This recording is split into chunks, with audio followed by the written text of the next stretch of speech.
Hello everyone, स्वागत है आपका 10 दिन और 1000 क्वेश्चन की सीरीज में, जिसमें हम कर रहे हैं क्या प्रीवियस ईयर क्वेश्चंस की 50 क्वेश्चंस हर आपके यूनिट की। तो आज हम लोग करने जा रहे हैं लॉजिकल रीजनिंग के 50 क्वेश्चंस, जिसमें हम डील करने वाले प्रीवियस ईयर क्वेश्चन। चलिए तो शुरू करते हैं क्या क्लास और पढ़ते हैं हम लोग लॉजिकल रीजनिंग, है ना जी। आइए जी, तो सबसे पहले क्या ये बात आपको पता ही है कि सबसे पहले नेट वाला भैया टेलीग्राम चैनल ज्वाइन कर लेना है, जिससे आपको ये नोट्स वहां पे मिल पाए और कोई भी अगर क्वेरी हो तो व्हाट्सएप भी कर सकते हैं। चलिए अब आते हैं फर्स्ट क्वेश्चन पे, आराम आराम से पढ़ेंगे और समझेंगे, है ना। चलिए पहला क्वेश्चन आपके स्क्रीन के ऊपर ये रहा। आइए एक केबीसी में कह रहा है in the class of square of opposition, square of opposition की बात की गई है और उसमें दिया गया है, बिल्कुल सही कह रहा है। If no S P no S is P, कोई भी एस पी नहीं है, given as a false, then which of the following could be immediately inferred from it, इससे क्या कंक्लूजन निकाले जा सकते हैं। आइए तो सबसे पहले हम क्या करते हैं, हम इसका एक ड्राइंग बना लेते हैं। जब भी स्क्वायर ऑफ ऑपोजिशन दे, अब फटाक से एक फिगर खींच लो, ऐसे ऐसे ऐसे ऐसे, ठीक है। ये या तो फिर छोड़ो इसको, ये बहुत झमेला वाला है, ऐसे बना लो, बड़ा मजा आएगा। तो क्या ये हो गया ऑल, ये हो गया नो, ये हो गया सम और ये हो गया सम नॉट, ठीक है। इसी को ए ई और फिर आई और ये ओ बोलते हैं। बात समझ में आ गया? हाँ जी सर। क्या बोला? No S is P, no कहां है? यहां है sir. No S is P, ठीक है, फॉल्स है। अगर ये फॉल्स है, मैं कलर थोड़ा चेंज कर लेता हूं इससे तो ज्यादा अच्छा। अगर ये फॉल्स है तो मुझे बताना कि मैंने आपको क्या बताया था कि फॉल्स हमेशा, ये क्लास में डिस्कस हो चुका है, मैं यहां फिर से नहीं बताऊंगा। फॉल्स क्या होता है सर? फॉल्स अपवर्ड की तरफ जाता है और ट्रूथ जो है, ट्रूथ डाउनवर्ड की तरफ जाता है। ये दो रूल जिसने सीख लिया, फिर स्क्वायर ऑफ पोजीशन में कभी दिक्कत नहीं होगा। तो फॉल्स अगर अपवर्ड की तरफ जाता है, ठीक है, तो इसका अपवर्ड है क्या सर? नहीं है। तो इसका मतलब सीधा सीधी क्या, ये अनडिटरमाइंड होगा, ये वाला अनडिटरमाइंड। जब नीचे है तो नीचे अनडिटरमाइंड। अब कॉन्ट्राडिक्टरी में हम लोग क्या सीखे थे कि सर जब ये यानी कि नो वाला फॉल्स होगा तो सम वाला क्या होगा सर? एब्सोल्यूट ट्रू होगा। और ट्रूथ क्या होता है सर? ट्रूथ हमेशा डाउनवर्ड जाता है ना। False upward, truth downward. सच्चाई का जमाना है भाई, कलयुग है, कलयुग में सच्चाई नीचे ही जाता है, तो ट्रूथ डाउनवर्ड। अगर ट्रूथ डाउनवर्ड है तो इसके डाउन तो कुछ है ही नहीं, अप में है, तो ये भी क्या होगा? अनडिटरमाइंड होगा, ठीक है। आप याद करो कॉन्ट्राडिक्टरी का रूल। कॉन्ट्राडिक्टरी का रूल भी यही कहता है कि अगर आपके के सामने वाला यानी कि एक टर्म फॉल्स हो तो उसके अपोजिट वाला कभी भी सेम फॉल्स नहीं हो सकता, हमेशा अपोजिट होगा। तो यानी कि ये अगर फॉल्स दिया हुआ है, यही बोला ना नो एस पी, मतलब ये फॉल्स है, इसको फॉल्स मान लिया है, ठीक है। तो इसके सामने वाला, इसके जस्ट अपोजिट वाला ट्रू हो गया, बिल्कुल सही बात सर। और जब ये ट्रू हो गया तो ट्रूथ क्या होता है सर? ट्रूथ हमेशा क्या होता है? ट्रूथ हमेशा डाउनवर्ड जाता है। तो डाउनवर्ड, डाउन में तो कुछ है नहीं, तो जस्ट अपोजिट क्या होगा सर? ये आपका अनडिटरमाइन हो जाएगा। और उसी तरीके से यहां भी अनडिटरमाइन हो जाएगा। जब एक अनडिटरमाइन है तो दूसरा भी अनडिटरमाइन है, in the case of contradictory. यही था। तो इसीलिए दो चीज याद रखिएगा ना, आपका सब बनेगा। क्या? पहला चीज कि फॉल्स अपवर्ड जाता है और ट्रूथ डाउनवर्ड जाता है, दैट्स इट। अब आइए क्वेश्चंस पे चलते हैं। थोड़ा सा इसमें मैंने पहला बार टाइम दे दिया क्योंकि आगे बहुत सारे इसके क्वेश्चंस मिलेंगे, तो इसी वजह से। चलिए इसको फॉल्स मान लिया, ठीक है। हाँ जी सर, फॉल्स मान लिया। तो सामने वाला क्या है? क्या क्या कंक्लूजन निकाला जा सकता है? एक तो आई जो होगा वो ट्रू होगा, यानी कि सम का केस जो होगा वो ट्रू होगा। आइए देखिए सम का केस कौन कौन सा है जी? Some S is P is true, यानी कि एक तो डी सही है, एक तो डी सही है। दूसरा बोल रहा है ऑल एस इज पी, ये भी आपका अनडिटरमाइन है। देखिए ऑल एस इज पी अनडिटरमाइन है, यहां हुआ ना, ये अनडिटरमाइन में लिख दिया पहले ही है। और तीसरा है some not, some S is not P is undetermined. देखिए some S is not P is undetermined. आपको सिर्फ एक रूल याद रखना, क्वेश्चन आराम से निकल के आएगा। तो आंसर क्या हो जाएगा? बी, सी और डी, है ना। ये देखिए समझ में आ रही है? तो एक रूल, आंसर आपके नजर के सामने। आइए क्वेश्चन नंबर 2 बोलता है, क्वेश्चन नंबर 2 क्या बोलता है, ध्यान दीजिएगा। कह रहा which fallacy is committed in the following argument. एक आर्गुमेंट नीचे दिया हुआ है, कौन सी फैलेसी आपको बतानी है। कह रहा है smooth sailing is all the that's there to life with the ABC insurance policy. बोल रहा है स्मूथ सेलिंग क्या है sir, ABC life insurance policy life के बारे में बता रही है। तो ये सर ये कौन सा है, ये इमोशंस के साथ खिलवाड़ करते हैं ना। जैसे कोई भी पॉलिसी जो बेचता है तो वो बोलता है ना जिंदगी के साथ भी जिंदगी के बाद भी है, ठीक है, तो वो इमोशन, तो इसीलिए इसको ये क्या होगा, अपील टू इमोशन, ठीक है। देखिए फॉर्मल और इनफॉर्मल फैलेसी मैंने दोनों करा रखा है, आपके प्लेलिस्ट में मिल जाएगा। लॉजिकल रीजनिंग वाले जाइएगा प्लेलिस्ट में, लॉजिकल रीजनिंग का सेक्शन मिलेगा, वहां पे जाइएगा, वहां आपको सारा चीज मिल जाएगा, वहां के आप देख सकते हैं। मैंने इनफॉर्मल 20 तरीके की फैलेसी कराई है, और ये तो भी कुछ दिन पहले ही हुआ है क्या फॉर्मल फैलेसी, तो वो सारा आप देख सकते हैं। चलिए नेक्स्ट चलेंगे, क्या कह रहा है, गिवन बिलो 2 स्टेटमेंट, 2 स्टेटमेंट दिया गया, क्या क्या, आइए। पहला कह रहा to draw an analogy between 2 और more entities is to indicate 1 और more respect in which they are similar. सबसे पहले एक बात बताइए, बोल रहा है एनालॉगी का मतलब, एनालॉगी मतलब होता है कंपेयर करना, ठीक है। बोल रहा है कोई भी एनालॉगी जब हम ड्रॉ करते हैं, कंपैरिजन कर ड्रॉ करते हैं, तो या तो 2 होंगे या 2 से ज्यादा होंगे। कंपैरिजन तभी ना होगा जब 2 होगा। जैसे फोन और रिमोट कंपेयर कर सकते हैं क्या, नहीं सर ये एक जैसा नहीं है। फोन और टैबलेट, हाँ ये कंपेयर हो सकता है। तो इस तरीके से कंपैरिजन 2 या 2-3 आगे रहेंगे तो उससे होगा। तो वही बोल रहा है कि 2 या 2 से ज्यादा एंटिटीज, एक या एक से ज्यादा क्या करते हैं, एंटिटीज को इंडिकेट करते हैं जो सिमिलर है। तो सिमिलैरिटी जहां बात हो वहां कंपैरिजन। तो पहला स्टेटमेंट तो बिल्कुल सही है भाई साहब। दूसरा स्टेटमेंट देखिए, दूसरा क्या बोल रहा है, कह रहा है every analogical inference proceeds from the similarity of 2 और मोर थिंग्स इन 1 और more respect to the similarity of those things in some further respect. तो ये बोल रहा है हर एनालॉजिकल जो अनुमान है, इन्फ्रेंस है, वो डिपेंड किस पे करता है, 2 या 2 से ज्यादा चीज पर, जो एक या एक से ज्यादा रिस्पेक्ट ऑफ सिमिलैरिटी की बात करता है। तो ये भी बात बिल्कुल सही है कि हम कंपैरिजन 2 या 2 से अधिक चीजों की बात करते हैं। टर्म्स 1 या 2 हो सकते हैं, उस सेंस की बात कर रहा है। तो ये भी क्या है सर, ये भी बात सही है, यानी कि दोनों के दोनों स्टेटमेंट बिल्कुल सही है। चलिए नेक्स्ट चलें, 4 नंबर क्वेश्चन चलते हैं। 4 नंबर क्वेश्चन क्या कर रहा है, आइए, कह रहा for the classical Indian thinkers inference यानी कि अनुमान मींस ओनली सिलोजिस्टिक इन्फरेंस। बिल्कुल सही बात है, ये तो यही क्लासिकल इंडियन थिंकर्स ने अनुमान को आपका सिलोजिस्टिक इन्फरेंस कहा है, बिल्कुल सही। दूसरा कह रहा है अनलाइक एरिस्टोटेलियन सिलोजिज्म अनुमान इन्वॉल्व्स 4 स्टेप्स इंस्टेड ऑफ 3। नहीं, बिल्कुल ये गलत बात है। तो ये क्या हो गया, गलत। तो पहला सही, दूसरा गलत। First true and second is false. Next चलें, आइए फिर स्क्वायर ऑफ प्रोपोजिशन आया है क्वेश्चन, इसको डील करते हैं। पहला क्वेश्चन, सॉरी 5वां क्वेश्चन क्या बोल रहा है, ध्यान दीजिएगा। In classical square of proposition all S is P given as a true. अब यहां देखिएगा एस इज पी, ध्यान से दीजिएगा। ऑल, यहां नो, ये हो गया सम और ये हो गया सम नॉट, ठीक है। तो ऑल इज पी, इसको ट्रू मान लिया है। अगर आपने इसको ट्रू माना तो कॉन्ट्राडिक्टरी रूल कहता है इसको फॉल्स मानिए, कहता है ना, हाँ जी। और फॉल्स हमेशा क्या करता है सर, फॉल्स हमेशा अपवर्ड जाता है। तो ये फॉल्स है तो ये भी फॉल्स हो जाएगा, और जब ये फॉल्स है तो ये ट्रू हो जाएगा। बात समझ में आई, ठीक है। ये एक मिनट थोड़ा देख लेते हैं। चले पहले इतना डील कर लेते हैं। आइए, एक ट्रू, हाँ सर ये ट्रू, इसके जगह पर क्या ये फॉल्स, बिल्कुल सर।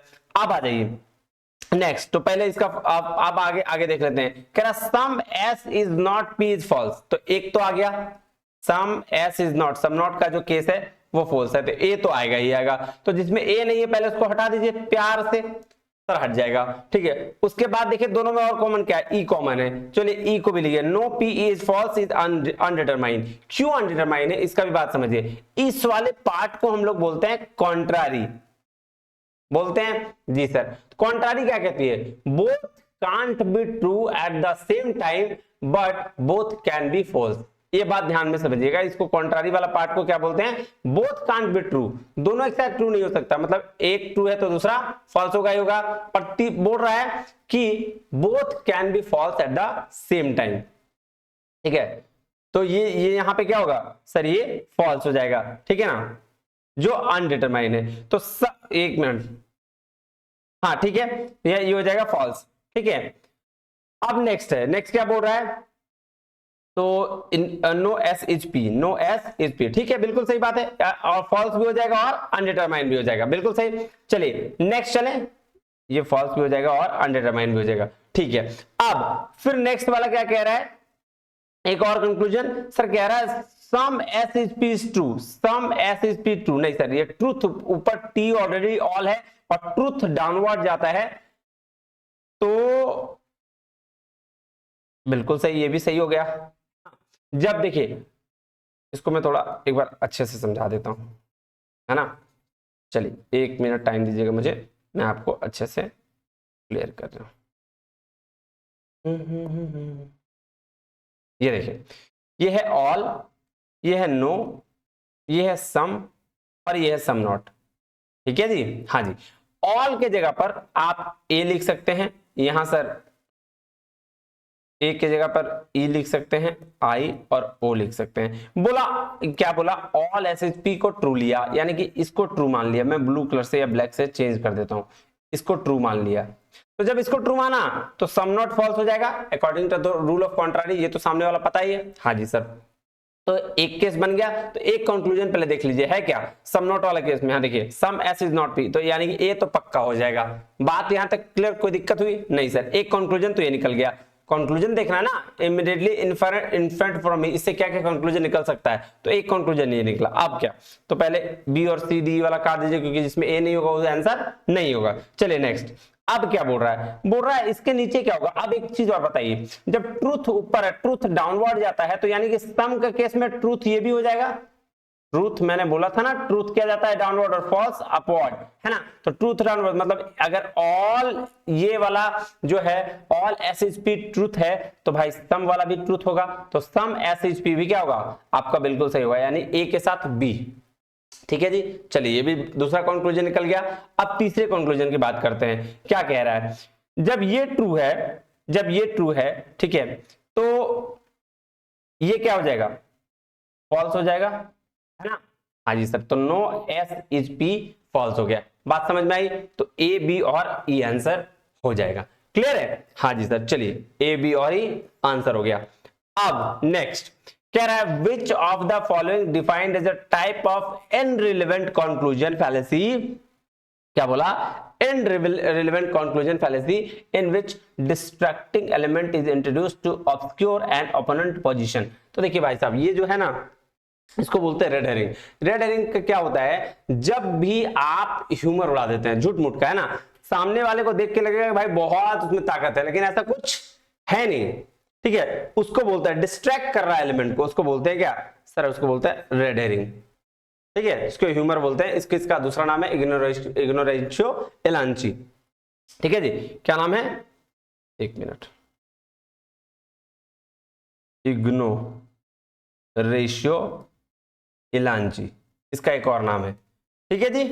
चलिए क्वेश्चन नंबर 7 में चले, आइए क्या बोल रहा है क्वेश्चन नंबर 7, कह रहा है Statement 1. Analogical argument involves drawing a likeness between the two or more entities in one or more respects. Sir analogical अभी इसकी बात किया है कि ये बिल्कुल क्या है, बिल्कुल करेक्ट स्टेटमेंट है। एनालॉजिकल दो या दो से ज्यादा के बीच में एक क्या होता है, कंपेयर होता है। एनालॉजी मतलब कंपैरिजन, ठीक है। फिर दूसरा क्या कह रहा है, analogical argument is a type of deductive argument. नहीं, बिल्कुल एनालॉजी ये क्या है, गलत है। एनालॉजिकल जो है वो इंडक्टिव आर्गुमेंट होता है, डिडक्टिव नहीं होता है, क्योंकि लॉजिक हम लोग डिडक्टिव मतलब 100% श्योर, और जो भी लॉजिक है कंपैरिजन है वो हम लोग 100% श्योर के साथ नहीं करते हैं, इसीलिए इसको क्या बोला गया सर, गलत स्टेटमेंट। यहाँ इंडक्टिव होता है, ये सही होता है, तो first is correct, second is incorrect. आइए नेक्स्ट चले क्वेश्चन नंबर 8। आइए क्वेश्चन नंबर 8 क्या बोल रहा है, देखते हैं। कह रहा है given below are two statement, दो स्टेटमेंट दिए गए हैं, एक असर्शन और एक रीजन। कह रहा classical Indian school of logic name Nyaya does not give separate treatment of inductive methods. ये बात बिल्कुल सही है कि जो न्याय फिलोसफी है वो इंडक्टिव को अलग से कोई ट्रीटमेंट नहीं देती है। कह रहा रीजन क्या है, according to Nyaya universal propositions are obtained from the perception the forms of extraordinary itself by one of the forms of extraordinary perception. तो बोल रहा है न्याय फिलोसफी के अनुसार जब प्रत्यक्ष की बात हो जाए, परसेप्शन की बात हो जाए, तो उसमें एक्स्ट्रा ऑर्डिनरी परसेप्शन ऑलरेडी आ जाता है, इसीलिए इसको इंडक्टिव को ये अलग से कोई क्या बोलते हैं वैल्यू नहीं देता है। तो ए और आर सही है और आर जो है करेक्ट एक्सप्लेनेशन है ए का। याद है ना, एक्स्ट्रा ऑर्डिनरी ऑर्डिनरी दो तरीके के परसेप्शन होते हैं प्रत्यक्ष प्रमाण में। हाँ जी सर, तो वो उसी की बात यहां कर रहा है। चलिए क्वेश्चन नंबर 9 में क्या है देखिएगा ध्यान से। कह रहा है an argument that fat sent must be eating secretly at night. बोल रहा है एक आर्ग्यूमेंट है कि मोटा संत जो है, मोटा संत जो खाता होगा वो कब, सीक्रेटली रात में, although he does not eat during the day. बोल रहा है भाई साहब वो पूरा दिन नहीं खाता है लेकिन वो रात में खाता होगा। And claims not to it at all the based on which of the following means of the knowledge per classical Indian logic। देखो यार ये सब में ना प्रीवियस ईयर में बहुत सारे क्वेश्चन आए कि उसमें एक क्वेश्चन था कि देवदत्ता एक इंसान है जो कहता है कि वो दिन में नहीं खाता लेकिन दिन में नहीं खाता है फिर भी वो मोटा है। तो क्यों? क्योंकि वो रात में खाता होगा। तो जब भी ऐसे कोई स्टेटमेंट आ जाए ना मोटू खाने पीने वाला, तो समझ लेना वो अर्थपति है। उसका क्या नाम होता है? उसका नाम है अर्थपति। उपमाना में क्यों लग रहे हो भाई? अर्थपति है ना। कि यहाँ पे वही कह रहा है कि एक संत जो है वो सीक्रेटली नाइट रात में खाते हैं और वो क्लेम करते हैं कि वो खाना खाते ही नहीं है दिन में, ठीक है, तो उसको बोलते हैं अर्थपति। चलिए नेक्स्ट क्या है सर, नेक्स्ट देखें, आइए सर। ये क्या कह रहा है? Fallacy in which proposition held to be true in just because it has not been proved false और false just because it has not been proved true is called. देखो एक ऐसा फैलेसी है जो ये कहता है कि भाई साहब कोई भी चीज सत्य इसीलिए सत्य है क्योंकि उसको कोई गलत नहीं प्रूफ कर पाया, सॉरी क्योंकि उसको कोई सत्य प्रूव नहीं कर पाया, ठीक है। और कोई चीज गलत इसलिए गलत है क्योंकि उसको कोई गलत प्रूव नहीं कर पाया। कोई लॉजिक है? मतलब फिर से मैं बोल रहा हूं, कोई चीज इसलिए सत्य है क्योंकि उसको कोई गलत प्रूफ नहीं कर पाया, और कोई चीज सही इसलिए है क्योंकि उसको कोई सही प्रूफ नहीं कर पाया। इस तरह की फैलेसी को ना थेथरोलॉजी फैलेसी बोलते हैं मेरे भाषा में, और इसका नाम है आर्गुमेंट फ्रॉम इग्नोरेंस, ठीक है जी। अपील टू इग्नोरेंस भी इसको कहा जाता है। चलिए क्वेश्चन नंबर 11 पे चलें। आइए सर, कह रहा statement 1, the statement a person without a purpose like a car with no engine. क्या बोल रहा है? एक इंसान है बिना पर्पस का ऐसा है जैसा कार में इंजन नहीं है ना। हाँ जी sir. And that's useless piece of machinery is an example of analogical argument. बिल्कुल सही बात कह रहा है कि जो एक इंसान बिना पर्पस के लाइफ में ऐसा है जैसे कार में कोई इंजन ही नहीं है, और ये किसका एग्जांपल है? एनालॉजिकल आर्गुमेंट का एग्जांपल है, मतलब कंपैरिजन यहाँ पे करके दिखाया जा रहा है। बिल्कुल सही, पहला स्टेटमेंट तो सही है। दूसरा स्टेटमेंट देखिए, कह रहा person with no purpose is like a car with no engine and that's useless piece of machinery is an example of non argumentative use of analogy. ऐसा थोड़ी है। जब मैंने ऊपर बात किया कि एनालॉजिकल आर्गुमेंट है, तो ये नॉन आर्गुमेंटिव कैसे हो गया? तो ये तो गलत है, यानी कि दूसरा गलत, पहला सही, यानी कि फर्स्ट सही और सेकंड फॉल्स, यानी कि 4th नंबर। चलिए क्वेश्चन नंबर 12 चलें। चलिए सर, कह रहा है क्लासिकल इंडियन लॉजिशियन न्याय का recommend the use of negative model counter factual condition तर्क का टू फोर्टिफाई, क्या करने के लिए दिया है सर? टू फोर्टिफाई और कंफर्म द मेजर प्रीमाइस। ऐसा है क्या? नहीं सर, ये बात नहीं किया है, तर्क की बात इन्होंने कहा है, नेगेटिव मॉडल के लिए बिल्कुल नहीं।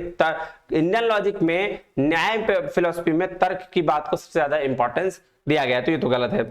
दूसरा क्या बोल रहा है? कह रहा न्याय का accept the tarka as a valid independent source of knowledge. देखो ये बात अभी मैंने बोला ना, यही बात तो इसने एक्सेप्ट किया है कि न्याय एक्सेप्ट करता है कि valid independent source of knowledge तर्क की बात ये करता है। तो पहला तो भाई साहब गलत हो गया और दूसरा सही।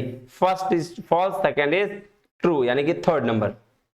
चलिए नेक्स्ट चले क्वेश्चन नंबर 13। क्या कह रहा है? क्वेश्चन नंबर 13 कह रहा है कि any object if thrown upward starts to come downward after reaching a particular height. बोला कुछ भी किसी भी चीज को अगर हम ऊपर फेंकते हैं तो वो कुछ देर बाद नीचे आना अपने आप चालू कर देता है। क्या रहा है, therefore there must be some force that must pulling that the object towards the earth surface. तो कह रहा है कि कोई एक ऐसा फोर्स जरूर है जो ये बात को प्रूफ करता है। तो the argument is based on which of the following means. तो इसमें बोल रहा है इसमें कौन सा आर्ग्यूमेंट है, इसको हम लोग बोलते हैं जी अर्थपति, है ना। अर्थपति भी यही चीज था ना कि कोई चीज हो रहा है, ठीक है, बट वो दिख नहीं रहा है, तो इसका मतलब कहीं बाद में तो हो रहा होगा। जैसे कोई मोटा आदमी खाना खा रहा है रात में और बोल रहा है दिन में कि हमको दिन में खाता ही नहीं है, तो इसका मतलब वो रात में खा रहा है। तो ये क्या हुआ, एक स्टेटमेंट पॉजिटिव इंपैक्ट में जा रहा है, दूसरा नेगेटिव में जा रहा है, यही वाला बात है अर्थपति। अर्थ की उत्पत्ति हो रही है यहाँ पे। चलिए क्वेश्चन नंबर 14 चले। आइए सर, कह रहा है in a class of square of position if some S is P given as a false. अब इसको फिर से ध्यान से समझिएगा, आराम आराम से पढ़ेंगे, है ना। आइए, मैंने क्या बोला था, फिर एक फिगर बनाइए, ठीक है।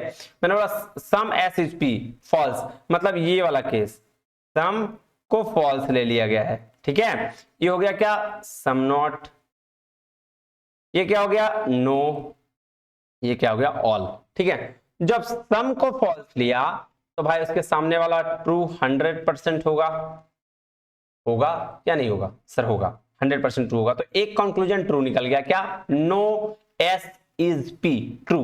कहां गया, no S is P true is true, है ना। बात समझ में आई, ठीक है सर। दूसरा कंक्लूजन निकाल के देखते हैं, यानी कि डी, जिसमें डी डी डी नहीं है उसको हटा दीजिए, इसमें भी डी नहीं है और इसमें भी डी नहीं है। तो उसके बाद चलिए करते हैं, अब आ जाइए, ये टी है, ट्रूथ हमेशा डाउनवर्ड जाता है, हाँ जी सर ट्रूथ डाउन जाता है, तो ये ट्रू तो ये भी ट्रू हो जाएगा। बात समझ में आई सर, ये ट्रू तो ये भी ट्रूथ हो जाएगा, सॉरी फॉल्स में क्यों लिख रहा हूं, ये ट्रू तो ये भी ट्रू हो जाएगा, यानी कि some S is not P true हो जाएगा, some S is not P true हो जाएगा। डी और ये आ गया, हाँ जी सर। अब नेक्स्ट क्या, जब ये ट्रू है तो भाई साहब ये भी क्या होगा, ये फॉल्स होगा, यानी कि आंसर हो जाएगा ऑल एस इज पी आपका क्या, फॉल्स, है ना। ये all S is P false, जब ये ट्रू है तो ये फॉल्स ऑलरेडी है ही, है ना। तो ये ए डी और ई आंसर हो जाएगा 4, ये लीजिए। तो ऐसे ही आपको आर्गुमेंट छाट के निकालने, कुछ नहीं करना है, जैसे इतना सारा दिया गया ना, आप खुद से एक एक करके कंक्लूजन बनाते चल जाइए, आंसर खुद ब खुद निकलता चला जाएगा। चलिए नेक्स्ट चलें, आइए क्वेश्चन नंबर 15 में क्या कह रहा है, क्वेश्चन नंबर 15 देखिएगा, कह रहा है which of the following फैलेसीज involves defective induction. Defective induction की बात कौन कर रहा है, आर्गुमेंट फ्रॉम इग्नोरेंस। भाई साहब वही तो था, अपील टू इग्नोरेंस पैथोलॉजी, है ना, तो वो है, उसको बोला गया है। चलिए नेक्स्ट क्वेश्चन नंबर 16 कह रहा है, स्टेटमेंट, दो स्टेटमेंट है, कह रहा है analogical reasoning is based on a likeness drawn between two और मोर एंटिटीज इन वन और मोर रिस्पेक्ट्स। भाई साहब ये कितना बार आएगा, मेरे को लग रहा है प्रीवियस ईयर्स में स्क्वायर ऑफ पोजीशन इंडर लॉजिक में यही सब पूछा है, क्या है, स्क्वायर ऑफ पोजीशन, इनफॉर्मल फैलेसीज, पूरा का पूरा यही है मुझे लग रहा है। चलिए, तो एनालिटिकल रीजनिंग जो बिल्कुल लाइकनेस मतलब कंपैरिजन की बात करता है, ये तो सही है। तो दूसरा क्या देखा जाए सर, दूसरा बोल रहा है कि there could be argumentative as well as non argumentative use of analogy. हाँ दोनों यूज है, ऐसा नहीं है, दोनों यूज है, तो दोनों का दोनों स्टेटमेंट क्या है, सही है, ठीक है। चलिए, according to the classical Indian school of logic Nyaya which of the following condition must be fulfilled by true middle term. तो मिडिल टर्म को हेतु बोलते हैं, क्वेश्चन नंबर 17 है, और इसका क्या क्या सही बोला गया है न्याय में, आइए देखते हैं। देखिए न्याय में बोला कि मिडिल टर्म कहां होगा, it must be found in the minor term, बिल्कुल पक्षा में होना चाहिए। It must be found in the similar instances, इसी जैसे सिमिलर इंस्टेंस है उसमें भी होना चाहिए। कह रहा है it should not be found anywhere where the major term sadhya is absent, जहां साध्या नहीं है वहां माइनर टर्म नहीं है, सॉरी मिडिल टर्म नहीं है। तो मेजर टर्म और मिडिल टर्म के रिलेशन को व्यक्ति भी बोलते हैं, तो ये तो बात खैर अलग है। कह रहा था minor term in which it is said to exist should not be impossible. तो माइनर टर्म इन विच, जिसमें माइनर टर्म का ना होना कहा जाता है कि इम्पॉसिबल है, तो ये चारों का चारों टर्म बिल्कुल सही है अब मिडिल टर्म के पक्ष में, तो ए बी सी डी आपका आंसर हो गया। चलिए क्वेश्चन नंबर 18 में चलें, आइए सर। कह रहा है in which of the following means of knowledge a hitherto unseen object is known as a cognition of its similarity in some respects with an already seen subject when one comes across the hitherto unseen object. देखिए अगर कुछ समझ में नहीं आ रहा, वैसे तो मैं इसको ये सिंपल सा बात बोला है कि जब अनसीन ऑब्जेक्ट हो, है ना, सिमिलर दिख रहा हो उस रिस्पेक्ट में दूसरा, तो आप इसको क्या कहेंगे। तो आप इतना चीज अगर नहीं भी दिख रहा, कहीं भी इंडियन लॉजिक वर्ड में सिमिलैरिटी दिख गई, आंख बंद करना और कंपैरिजन या उपमान में आंसर लगा देना, सही हो जाएगा। इस बात की श्योरिटी मैं देता हूं। चलिए उपमान। अब नेक्स्ट कह रहा है क्या, अब नेक्स्ट देखिएगा स्क्वायर पोजीशन कह रहा है if the statement no birds are mammals is given as a true what could be the immediately inferred from him. इससे क्या क्या कंक्लूजन निकाला जा सकता है, आइए फिर कंक्लूजन निकालते हैं। देखिएगा ध्यान से, ये हो गया ऑल, ये हो गया नो, ये हो गया सम, ये हो गया सम नॉट। ठीक है जी, हाँ जी सर, क्या बोला, नो बर्ड्स आर ट्रू, इसको ट्रू मान लिया है, ये क्या है, ट्रू है। तो सम का केस फॉल्स हो जाएगा, तो पहला कंक्लूजन तो यही निकल गया, some birds are mammals false, some birds are mammals false, यानी कि बी होगा। तो बी जिसमें जिसमें नहीं है उसको हटा दीजिए, ये गया ये गया। ठीक है, अब ए तो सम में है तो ए तो होगा ही। अब क्या, क्यों क्यों होगा ऐसा भाई, फॉल्स क्या होता है, अपवर्ड जाता है, फॉल्स अपवर्ड जाता है, तो ये एफ बी क्या होगा, फॉल्स होगा, है ना। जब सम फॉल्स तो एफ बी फॉल्स, तो ऑल बर्ड्स आर मैमल्स क्या हो गया, फॉल्स हो गया। ठीक है जी, चलिए अब नेक्स्ट चले, देख रहे हो कैसे इजीली बन रहा है। अगर आप एक बार देख समझ जाओ तो देखिए, अगर इसको में कोई दिक्कत हो रही है ना, अगर थोड़ा बहुत समझने में, तो स्क्वायर पोजीशन वाला जो क्लास है वो आधे घंटे का क्लासेस जाके देख लेना। मैं श्योर करता हूं कि इसके वो देखने के बाद तो आपको कहीं कोई डाउट नहीं हो रहा। अगर आपको पहले से आता है तो बस इस क्वेश्चन को बना लीजिए। चलिए नेक्स्ट क्या कह रहा है, अब देखिए यहां ऑल फॉल्स हो गया, ये फॉल्स, तो अब इसके सामने वाला क्या हो जाएगा, ट्रू हो जाएगा, है ना। तो सम नॉट का केस जो ट्रू कहां गया, ये देखिए, some birds are not mammals is true. तो ए बी और डी कहां है, सेकंड ऑप्शन।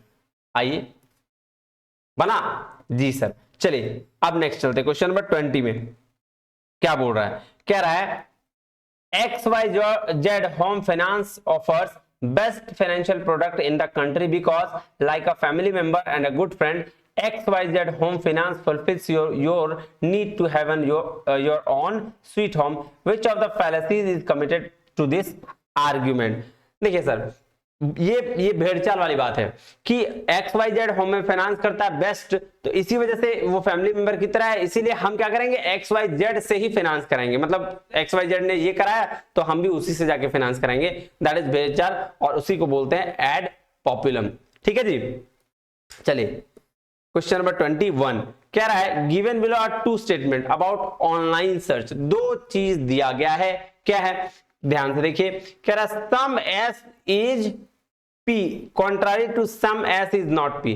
बात सही है क्या, कॉन्ट्रारी बोलते हैं इसको क्या, सोचो ध्यान से देखो, इस टर्म को देखो, देखो दिखा देता हूं। सम का केस था और ये सम नॉट था। ए भाई क्या हो गया,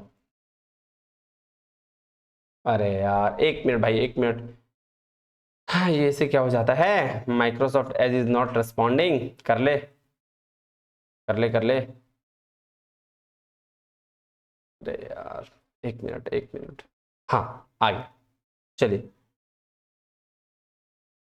ये क्या था, सम नॉट, तो सर बताइए some is P, some S is P ये, और some S is not P ये, इसको कॉन्ट्रारी बोलते हैं क्या, नहीं सर ये तो सब कॉन्ट्रारी कहलाता है। क्या कहलाता है, सब कॉन्ट्रारी, यानी कि पहला स्टेटमेंट तो गलत हो गया जी सर। कह रहा some S is not P, some S is not P and all S is P, all S is P. तो सम और नॉट का केस ये, इसको कॉन्ट्राडिक्टरी बोलते हैं। दूसरा बिल्कुल सही है, यही तो है, ऑल और सम नॉट का केस को कॉन्ट्राडिक्टरी बोलते हैं, बिल्कुल सही। तो फर्स्ट क्या हुआ सर, इनकरेक्ट, सेकंड करेक्ट। आई देख रहे हो कैसे सॉल्व हो रहा है क्वेश्चन, बड़ा धांसू तरीके से।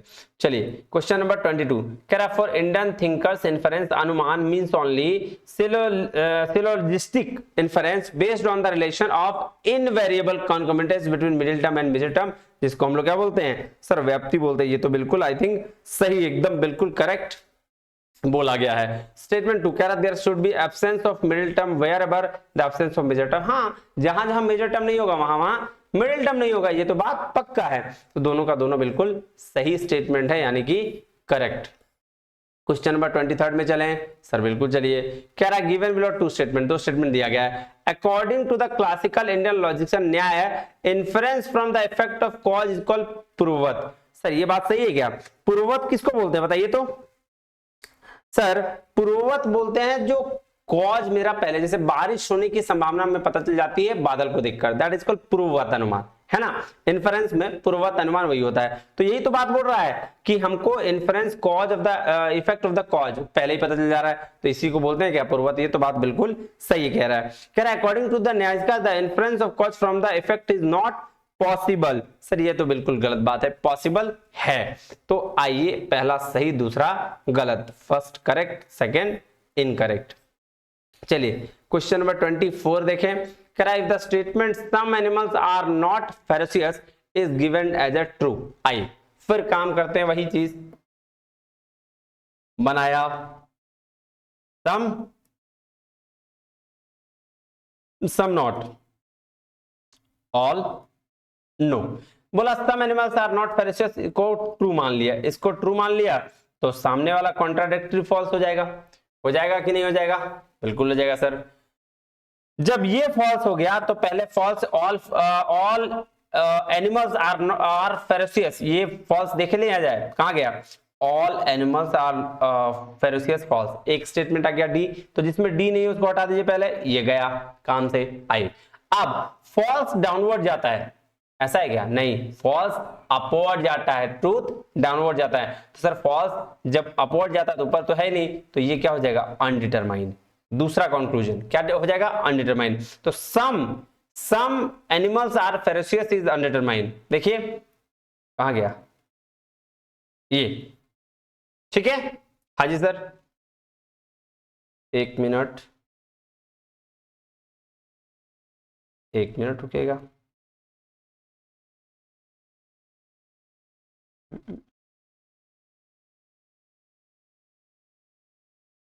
अनडिटरमाइंड, तो सर ये तो नहीं है, कहीं है दिखा हुआ? देखो तो, some animals are ferocious is undetermined, कहीं लिखा हुआ है? सर नहीं है, तो ये गया। तो ये कंक्लूजन नहीं था, ठीक है। ये कंक्लूजन आंसर में नहीं है तो नहीं होगा। चलिए अब नेक्स्ट चले। हाँ अब जब ये सम नॉट ट्रू है, ट्रूथ क्या होता है? डाउनवर्ड जाता है, लेकिन ट्रूथ डाउनवर्ड नहीं अपवर्ड है, तो ये भी अनडिटरमाइंड हो जाएगा। हाँ जी सर, ये भी अनडिटरमाइंड हो जाएगा। तो ये अनडिटरमाइंड मतलब no animals are ferocious is undetermined, तो यानी कि सी दिया गया। हाँ जी सर, तो आंसर सी और डी हो जाएगा, यानी कि फर्स्ट नंबर। क्यों? ये बात ध्यान दीजिएगा, एक चीज मैं बता दूं, यहां नहीं रहेगा इसका मतलब ये नहीं कि कंक्लूजन निकलेगा नहीं, ये कंक्लूजन निकलेगा। इसमें अगर एक चीज और रहता, मैं आपको बता देता हूं, some animals are ferocious is undetermined, अगर ये रहता तो एक कंक्लूजन ये भी निकलता, ठीक है, ये कंक्लूजन भी निकलता, लेकिन आपके पास ऑप्शन में दो ही हैं, तो इसीलिए सी और डी आपका आंसर हो गया, बाकी और कोई कंक्लूजन इससे नहीं निकल रहा है। बात समझ में आई? हाँ जी सर। अब एक चीज और बता दूं, थोड़ा सा कहीं दिक्कत हो रहा होगा तो, ये मुझे पता है, ये जो मैं बना रहा हूं सिर्फ कॉन्ट्राडिक्टरी से बना रहा हूं, तो एक ट्रू तो दूसरा फॉल्स, एक फॉल्स तो दूसरा ट्रू। बात समझ? अब इसी केस में ट्रूथ डाउनवर्ड, फॉल्स अपवर्ड, बस इसी से बन रहा है और किसी से नहीं बन रहा है। चलिए नेक्स्ट चले। आइए सर, क्या कह रहा है? कह रहा है miss world says that socially correct thing for a vegetarian guest to do at a dinner party is to look perfectly happy eating salads, therefore act likewise in the socially correct thing to do, which fallacy is committed in the above argument। बोल रहा भाई साहब, miss world जो है वो ये कह रही है कि वेजिटेरियन गेस्ट को, है ना, डिनर पार्टी में अच्छा रहे, इसलिए उसको सलाड्स आपको रखना पड़ेगा, और सलाद रखने की वजह से वो क्या करेंगे? हैप्पी ईटिंग्स करेंगे, है ना, यही लिख रहा है। तो भाई साहब मुझे एक बात बताओ, अगर मिस वर्ल्ड आपको मॉडलिंग के बारे में बताए तो ज्यादा अच्छा है, क्या वो डाइट की एक्सपर्ट है? नहीं, वो मॉडलिंग की एक्सपर्ट है, वो ब्यूटी की एक्सपर्ट है, तो उसके बारे में वो बताएं। तो ये किसकी एक्सपर्ट है? सर ये इसकी एक्सपर्ट है, और बता किसके बारे में रही है? सर वेजिटेरियन नॉन वेजिटेरियन, यानी कि डाइट के बारे में बता रही है। तो ये क्या, इसको बोलते हैं अपील टू इनएप्रोप्रिएट अथॉरिटी। जैसे मैं टीचर हूं और बताओ कि डांस कैसे करना है, वाओ, सीखने आओगे ऐसे हैं? बताना, नालायक, तो मैं हो गया अपील टू इनएप्रोप्रिएट अथॉरिटी। तो यहां बहुत सारे सवाल आ सकते हैं, जैसे पूछा जा सकता है कि सचिन एक क्रिकेटर है और वो बता रहा है कि गाना बहुत अच्छे तरीके से कैसे गाना चाहिए, तो ये क्या हुआ, अपील टू इनएप्रोप्रिएट अथॉरिटी। बात समझ में आई? ऐसे क्वेश्चन आ सकते हैं, तो आंसर हो गया ये। चलिए क्वेश्चन नंबर 26 में चलें। आइए सर, कह रहा है गिवन बिलो टू स्टेटमेंट, एक स्टेटमेंट 1 और दूसरा 2, कह रहा है क्या, बोल रहा है according to classical Indian logicians, क्या बोल रहा है, according to classical Indian logicians all fallacies are material fallacies. बिल्कुल सही, सारे फैलेसीज मटेरियल है। दूसरा क्या कह रहा है, कह रहा है according to classical Indian logicians fallacies could be purely formal as well purely informal. नहीं, दोनों हो सकता है, फैलेसी इनफॉर्मल और फॉर्मल दोनों हो सकती है। तो पहला सही हो सकता है, दूसरा पहला सही होगा, दूसरा गलत। First is correct, second is incorrect. चलिए क्वेश्चन नंबर 27 चले।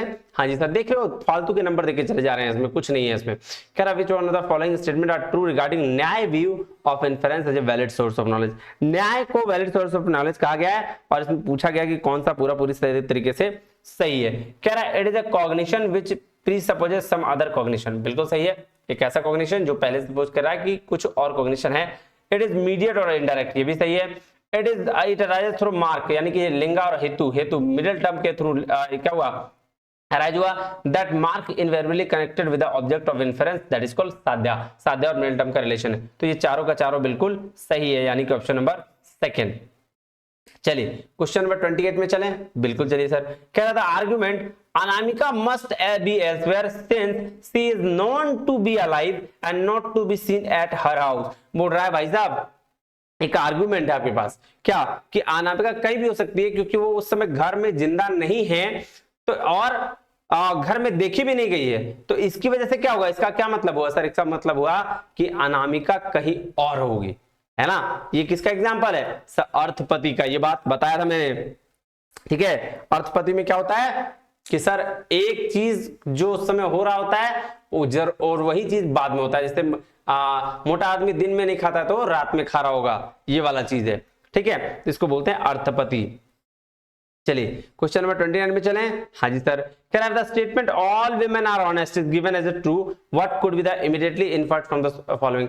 स्क्वायर अपोजिशन पिछले बार बहुत आया है, देख के जाना, बस इतना ही बोलूंगा। चलो, ऑल वुमेन आर ऑनेस्ट, सारे वुमेन क्या है, ऑनेस्ट है और ये ट्रू मान लिया गया है। तो आइए, ये ऑल है, ये नो है, ये सम है और ये सम नॉट है, ठीक है। तो ऑल को ट्रू मान लिया गया, सम नॉट फॉल्स हो गया। तो फॉल्स का कंक्लूजन निकाल लीजिए पहले।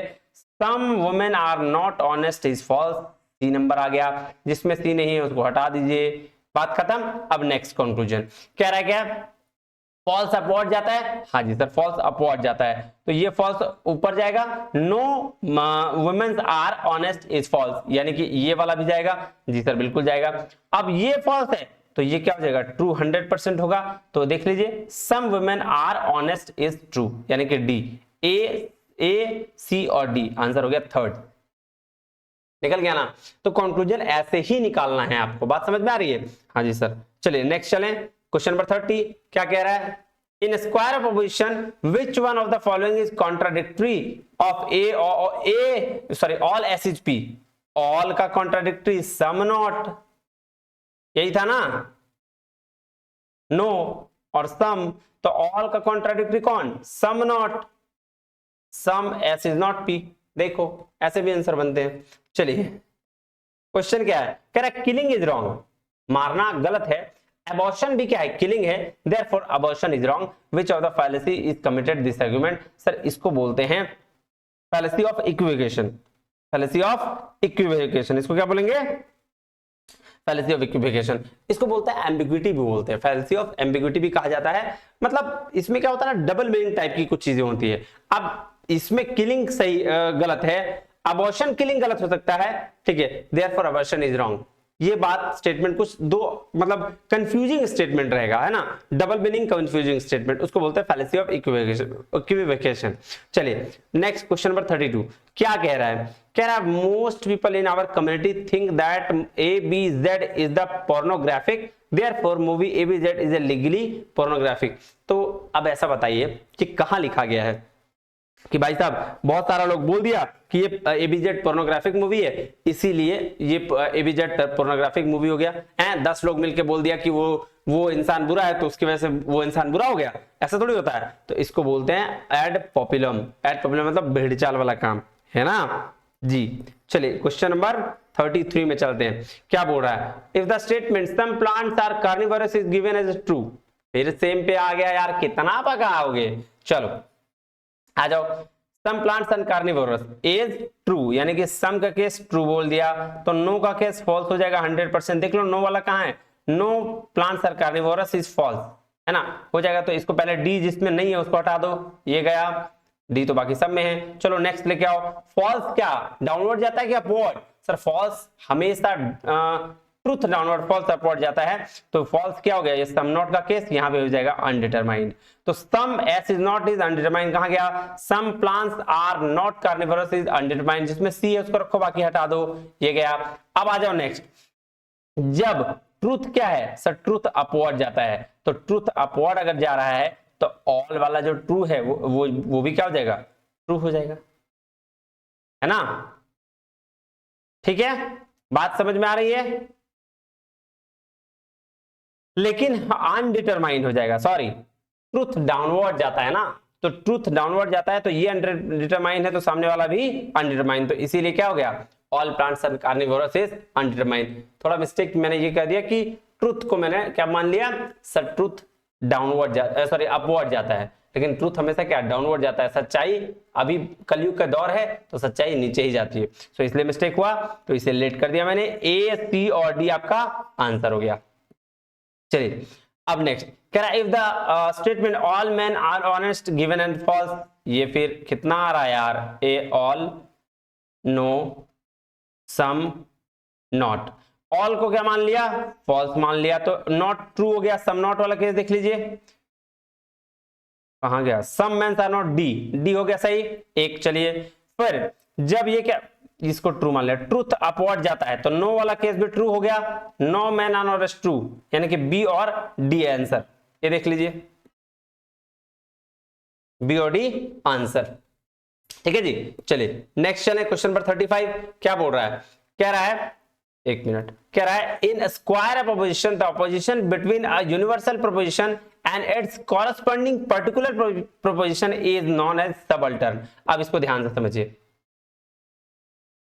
ठीक है, ये क्या बोल दिया सर, नो, ये ऑल, और यहां ये हो गया सम और ये हो गया सम नॉट। तो यही बात बोला इसने कि जो ऑपोजिशन है किसका, ये यूनिवर्सल दोनों और ये पर्टिकुलर, ठीक है, तो इसके कॉरस्पॉन्डिंग को सबअल्टरेशन बोलते हैं। तो ये पार्ट सबअल्टरेशन है, बिल्कुल सही बात है, तो पहला स्टेटमेंट तो सही हो गया।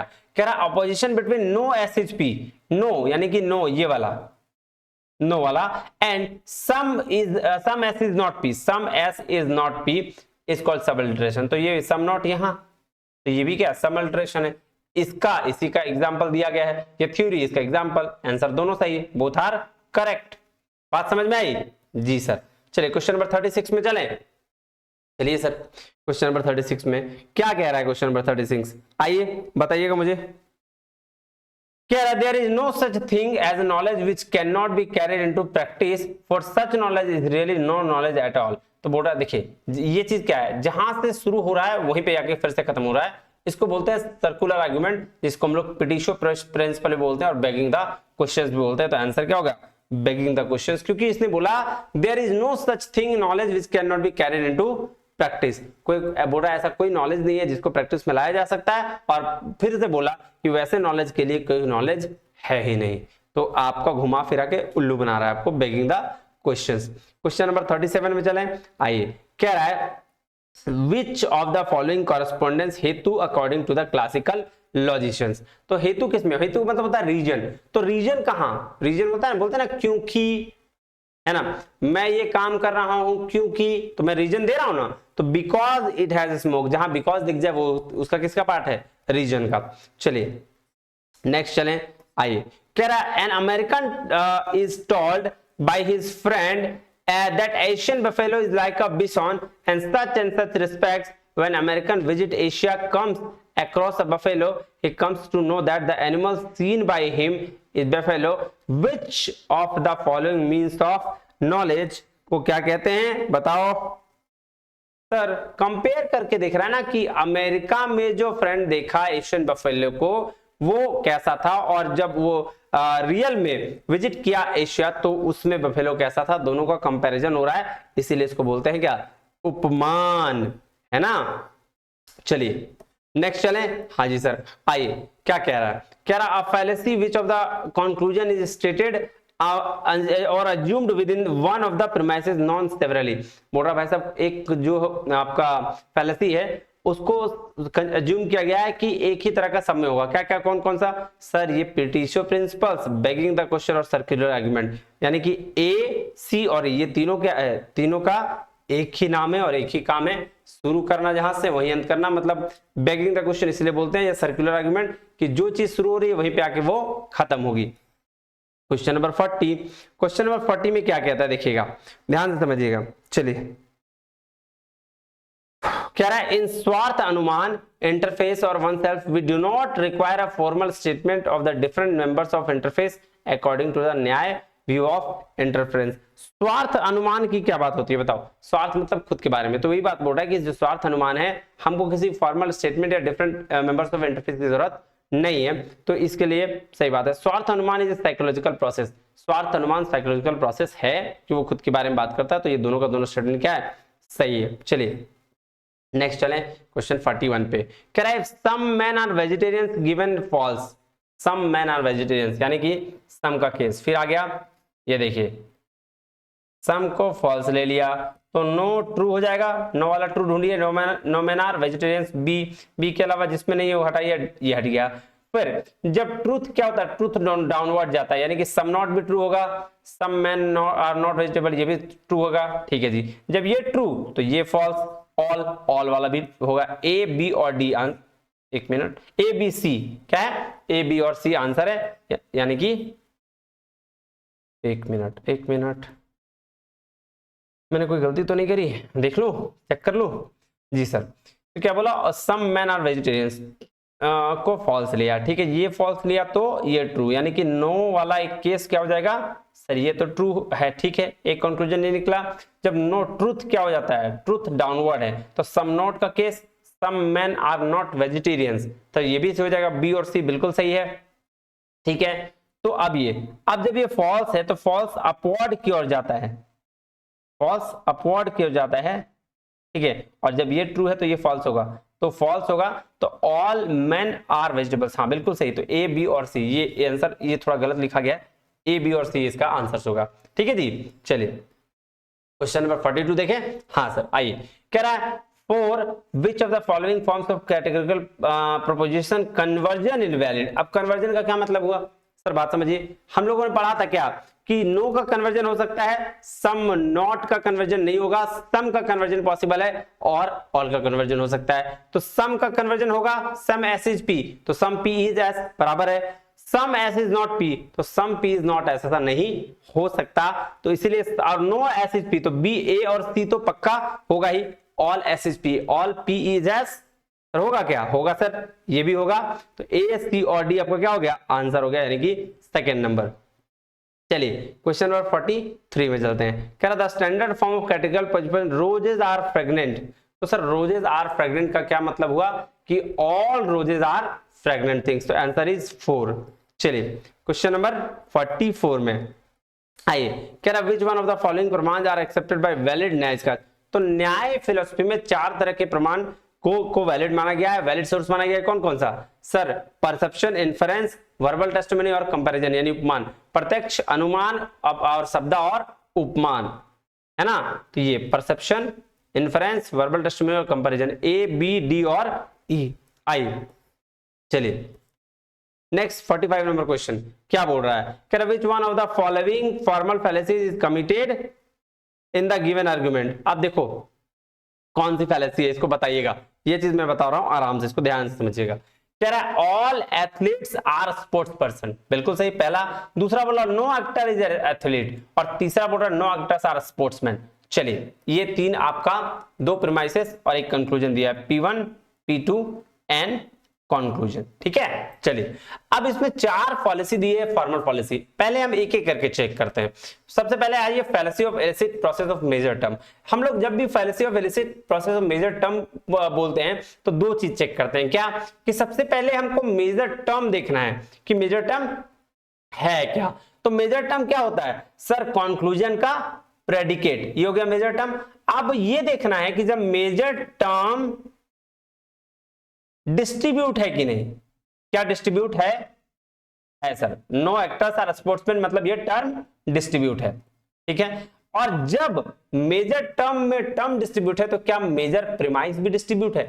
अगर मेजर प्रीमाइस डिस्ट्रीब्यूट है तब तो कोई गलती नहीं है, लेकिन अगर कोई मेजर प्रीमाइस डिस्ट्रीब्यूट आपका नहीं है तब तो ये गलती है। आइए तो देखते हैं। All athletes are sports person, sir all के साथ वाला केस जो प्रेडिकेट है ये डिस्ट्रीब्यूट नहीं है, ये डिस्ट्रीब्यूट नहीं है, क्योंकि डिस्ट्रीब्यूशन का मतलब होता है 100%, जिसमें नो डिस्ट्रीब्यूट होता है, ऑल सिर्फ डिस्ट्रीब्यूट होता है, नॉट डिस्ट्रीब्यूट होता है, और सम का कोई केस डिस्ट्रीब्यूशन नहीं आता है। बात याद ध्यान रखिएगा। तो नॉट मतलब नॉट का केस जो होगा वो 100% डिस्ट्रीब्यूट, नो 100% डिस्ट्रीब्यूट, और आपका क्या ऑल 100% डिस्ट्रीब्यूट। ठीक है, यही डिस्ट्रीब्यूशन में आता है। तो इसीलिए इसको क्या बोलेंगे, fallacy of illicit process of major term, है ना। ये बात ध्यान रखिए। अब पहले में निकल गया इसलिए, अदरवाइज नहीं निकलता तो हम लोग चारों को चेक करते। देखिए एग्जिस्टेंशियल फॉलिसी वैसे तो मैंने पढ़ा रखा है, इसका लॉजिकल प्लेलिस्ट में जाइएगा तो मिल जाएगा, लेकिन मैं फिर भी एक बार बता देता हूं। एग्जिस्टेंस फैलेसी किसको बोलते हैं, जब 2 यूनिवर्सल प्रीमाइस का कोई पर्टिकुलर कंक्लूजन होता है तो उसको एग्जिस्टेंशियल फैलेसी बोला जाता है।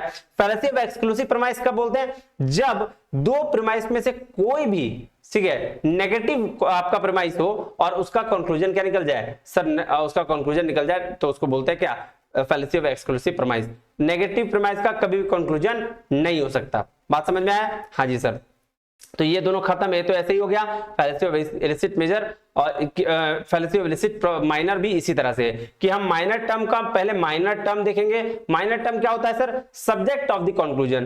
तो मान लेते हैं ये क्या, ये देखिए माइनर टर्म है ना, हाँ जी सर। तो नो है तो ये डिस्ट्रीब्यूशन है, तो माइनर टर्म का डिस्ट्रीब्यूशन हमने देख लिया। अब इसको चलते हैं माइनर प्रीमाइस में। माइनर प्रीमाइस कौन सा प्रीमाइस, वो प्रीमाइस जिसमें माइनर टर्म हो। तो माइनर टर्म किसमें, एक्टर में, हाँ सर है। देखिएगा नो एक्टर, यहां भी क्या हुआ, ये डिस्ट्रीब्यूशन हो गया है। यहां भी नो मतलब डिस्ट्रीब्यूशन, और यहां भी नो मतलब डिस्ट्रीब्यूशन। इसका मतलब fallacy of illicit minor term नहीं है, ये दोनों का दोनों डिस्ट्रीब्यूशन है। अब आ जाते हैं मेजर टर्म। मेजर टर्म में क्या देखें कि सर स्पोर्ट्स पर्सन नीचे कंक्लूजन में तो मेजर टर्म डिस्ट्रीब्यूटर है, लेकिन मेजर प्रीमाइस में डिस्ट्रीब्यूशन नहीं है, इसीलिए इसका नाम क्या दिया, fallacy of illicit major term. और ज्यादा डीप देखना है तो आप चले जाइएगा चैनल पे, मैं वहां सारा चीज अवेलेबल है, वहां देख लीजिएगा, या फिर आप कमेंट करिएगा तो मैं उसका लिंक भी आपके पास डाल दूंगा। चलिए कह रहा है given below are 2 comments, 2 statements. क्या 2 स्टेटमेंट है, देखिएगा। कह रहा है इन अनायावैतरिकी middle term is both positively and negatively related to the major term. बिल्कुल सही, अनायावैतरिकी में पॉजिटिव और नेगेटिव इंटेंस दोनों होता है। कह रहा द नॉलेज ऑफ व्यक्ति इन अनायावैतरिकी is arrived at through the joint method of agreement in the presence and in absence. हाँ, तो प्रेजेंस और एब्सेंस तो दोनों की बात ये करता है, यानी कि दोनों स्टेटमेंट क्या है, सही है। चलिए क्वेश्चन नंबर 47 क्या कह रहा है, कह रहा है which of following statement is logically equivalent. Logically equivalent कौन सा है, ध्यान देखिए। नो पी इज एस, यहां तो ऐसा कुछ नहीं लग रहा। दूसरा देखिए some S are non P, some S are non P, ठीक है। Some non P are not non S, sir पहले ये नॉन और नॉन काट दीजिए, तो some P are not S, तो एक जैसा हो गया। तीसरा क्या है, some S are not P, एक ही बात है, बी सी और डी, आंसर क्या हो जाएगा, तीनों। ये तीनों टर्म एक जैसा है, इसको ध्यान से देखिएगा। चलिए तो इसीलिए आंसर क्या हो गया ये। अब आ जाइए, कह रहा when inference is based on the causation but on uniformity of existence what it is called as per the Indian school of logic. देखिएगा क्या बोल रहा है, जब अनुमान, ठीक है, ऐसा कॉज पे हो जाए कि वो यूनिफॉर्म हो जाए। यूनिफॉर्म मतलब एक जैसा रहे, जैसे सूर्य अगर अवेलेबल है तो वो हमेशा अवेलेबल है, वो दिखता है, सेम है, सबको समान रोशनी देता है, उस नॉलेज को हम लोग बोलते हैं सामान्यतो दृष्टा। ठीक है, 3 तरह की नॉलेज होती है, शेषवत, पूर्ववत और सामान्यतो दृष्टा। साइकोलॉजी के बेस पर इन्फरेंस, अनुमान के ये टाइप से, तो उसी में से ये सामान्यतो दृष्टा की बात कर रहा है। चलिए नेक्स्ट चलें, क्वेश्चन नंबर 49 कह रहा है considering the speech given by the school principal today. हम लोग क्या बोला कि स्पीच को कंसीडर कर रहे हैं जो स्कूल के प्रिंसिपल ने दिया है आज।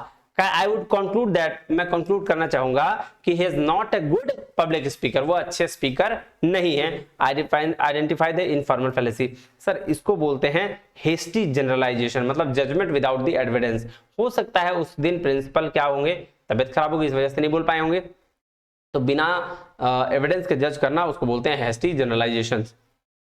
चलिए लास्ट चले, आइए सर, कह रहा विच ऑफ द फॉलोइंग प्रमाण means of knowledge differentiated into स्वार्थ वन सेल्फ और पारार्थ अदर टाइप्स। तो सर स्वार्थ और पारार्थ ये दोनों टाइप किसके हैं, इन्फरेंस अनुमान के, यानी कि अनुमान ही इसका क्या होगा, आंसर होगा 50 का 2। लीजिए जी, तो ये था बेसिक चीज जो आपके इंडियन लॉजिक में, सॉरी लॉजिकल रीजनिंग में प्रीवियस ईयर क्वेश्चंस पिछले साल पूछे गए, पिछले साल नहीं लास्ट अटेम्प्ट की बात कर रहा हूं मैं, ये सारे क्वेश्चंस लास्ट के हैं। जो 2022 दिसंबर में जो अटेम्प्ट हुआ ना, जो एग्जाम, जिसका एग्जाम अपने फरवरी में दिया, वो सारे इसके हैं। ठीक है जी, हाँ जी सर, तो ये आपके हेल्प करेंगे आगे एग्जाम को बढ़िया करने में। मिलते हैं अगले वीडियो में, तब तक के लिए बहुत बहुत धन्यवाद, थैंक यू वेरी मच, जय हिंद।